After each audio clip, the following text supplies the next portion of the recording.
Namaste all of you. This is Javin Rahul Sharma. I am Assistant Professor of Microbiology in FPD Department of Jyoti Vidyapeeth Women's University. Today's topic is Principle of Blood Banking. So, the, first I will start from the introduction. So, in introduction, we have to know about the collection, testing, processing, preparation of blood and blood components, selection of most appropriate product and transfusion practice based on laboratory findings and patient need, and monitoring of the effectiveness of transfusion as modified by the disease physiological status and procedure performed. So first I will discuss about the donor selection and collection. So US Food and Drug Administration, that is called FDA, regulates donor selection, collection, testing, component preparation, storage, distribution of blood and blood components through the Code of Federal Regulations. So American Association of Blood Banks regularly publish standards for blood banks and transfusion services, technical bulletins and technical manuals, which direct donor and patient transfusion practice and procedures. So outside of the United States, similar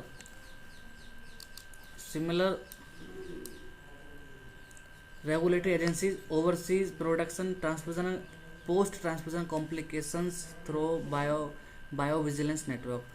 So infectious disease testing should be include serological testing for human immunodeficiency, that is HIV virus, hepatitis B, hepatitis C, T lymphotropic virus, and syphilis and nucleic amplification testing for HIV, hepatitis, and West Nile virus, although not currently required by the FDA. So testing for Kagaj disease, that is Treponema cruzi, is performed. So cytomegalo virus testing is not routinely performed because of the possibility of bacterial contamination of the platelet product. Different method of the bacterial testing for platelet have been performed. Donors deferral or other testing may be indicated. So component preparation and whole blood and dried product. So in United States, the majority of red blood cells and plasma product, including fresh frozen plasma, thawed plasma, and other plasma products, are derived from the donation of whole blood. In Canada and Europe, whole blood derived platelets are prepared using an alternative Buffy-Coat method, and depending on the type of processing, one whole blood unit can generate 1 unit each of RBC and platelet concentrate and plasma. In addition, the subsequent thawing and precipitation of fresh frozen plasma at 1 to 6 degrees centigrade can be generate a unit of cryoprecipitate. So apheresis and dried product. So same product obtained from whole blood processing may be obtained using apheresis technique.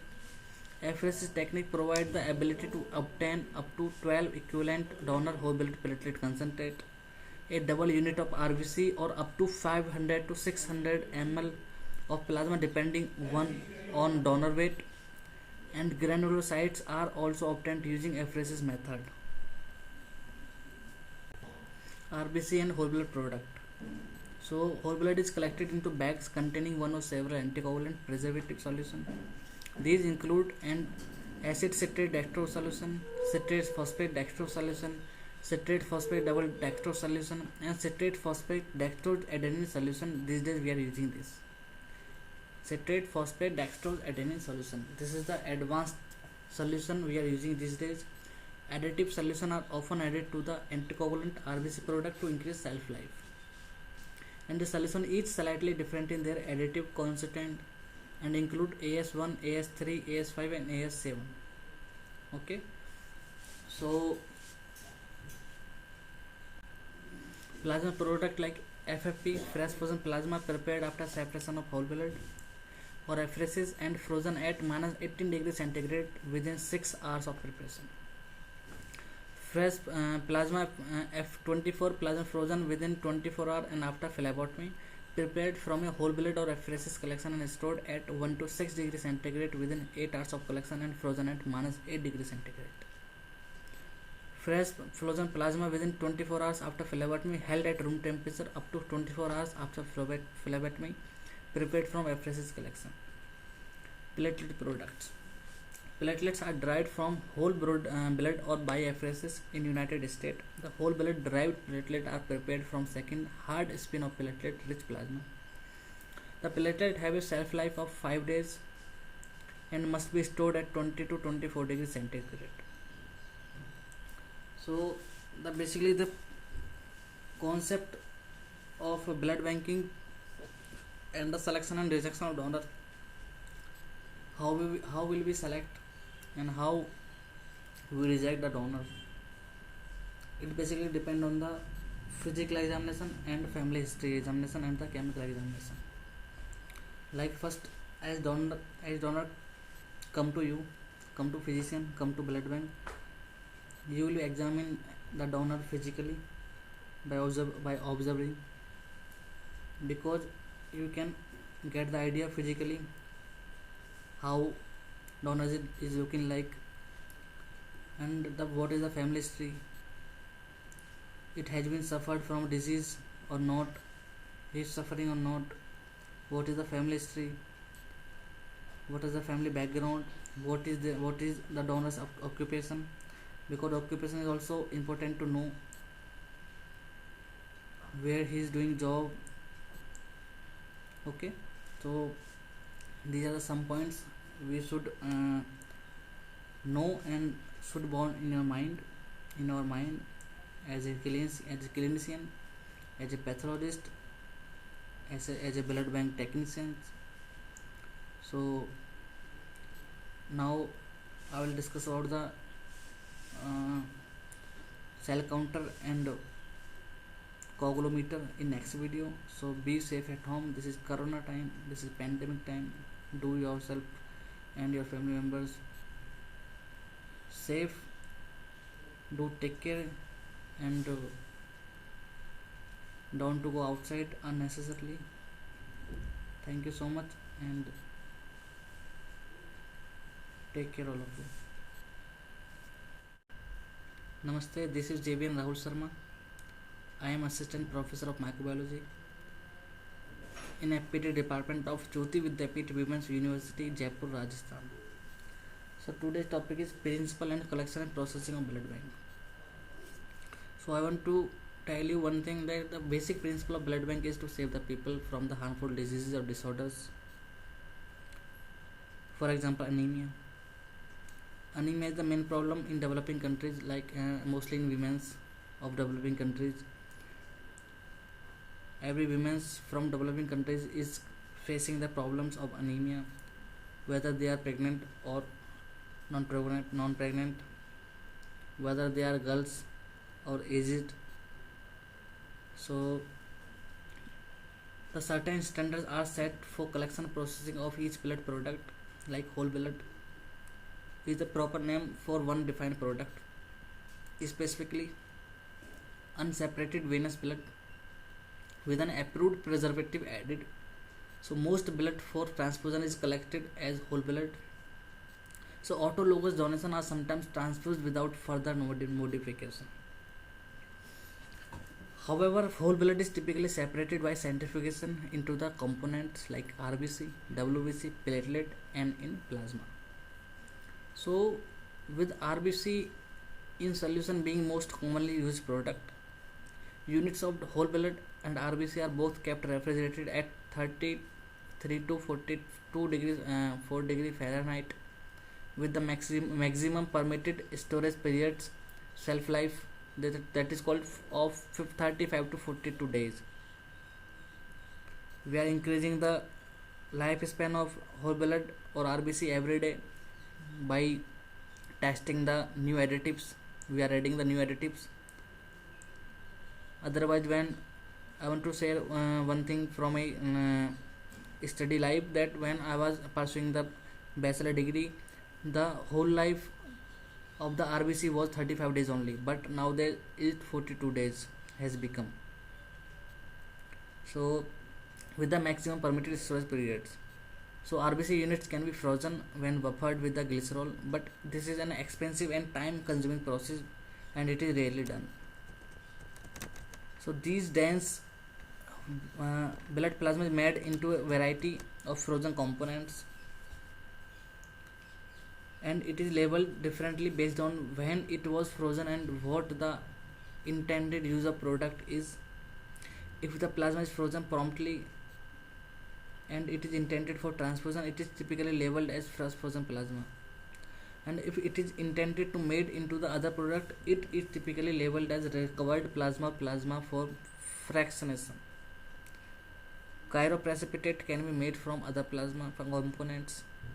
These components must be stored at 0 degree Fahrenheit or colder, like minus 18 degree centigrade, but typically stored at minus 22 degree Fahrenheit or minus 30 degree centigrade. The layer between the red cells and the plasma is referred to as thin buffy coat layer, and it is sometimes removed to make platelet for the transfusion. So platelets are typically pulled before transfusion and have a shelf life of 5 to 7 days only, or 3 days once the facility that collected them has completed their test. So the platelets are stored at a room temperature like 72 degree Fahrenheit or 22 degree centigrade, and this temperature and must be taken a rock agitated. They should be moved timely. Since they are stored at room temperature in nitrative solution, they are at a relatively high risk for growing bacteria. Some blood banks also collect product by apheresis. So this most common component collected is plasma by plasma apheresis. But the red cells and platelet can be collected by similar method also. And these products generally have the same shelf life and the storage condition as their conventionally product counterparts. Most collection facilities as well as hospital blood banks also perform testing to determine the blood type of patient and to identify the compatible blood product along with the battery of the test. Battery means a disease and the treatment like leukocyte filtration to ensure the enhanced quality. Increasingly recognized problem of inadequate efficiency of transfusion. So storage and management. So routine blood storage is 42 days for 6 weeks or 6 weeks for stored packed red cells. By far the most commonly transfused blood product and involves refrigeration but usually not freezing.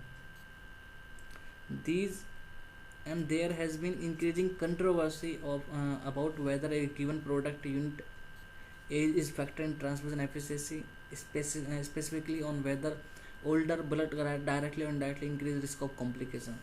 So studies have been consistent answer about the blood banks and about the blood products. So there are some lesions, storage problems like insufficient transfusion efficiency can result from RBC blood product unit damaged by the so-called storage lesions, a set of biochemical changes which occur during storage with the red cells. This can be decreased viability and ability for tissue oxygenation. Although some of the biochemical changes are reversible after blood is transfused, biochemical changes are less so. The rejuvenation product are not yet able to adequately reverse this phenomenon. So currently regulatory measures are in place to minimize the RBC storage lesions. So including a maximum shelf life, a maximum autohemolysis threshold, and a minimum level of the post-transfusion RBC survival in body, that is called VIVO. Currently 75% after 24 hours. So however, all these criteria are applied in universal manner that does not account for differences among unit of product. Platelet lesions. Platelet storage lesions is very different phenomenon from RBC storage lesions, and due to largely to the different function and different product and purpose of the respective transfusion, along with the different processing issues and inventory management consideration. Okay, so topic is over, and thank you so much for watching this video.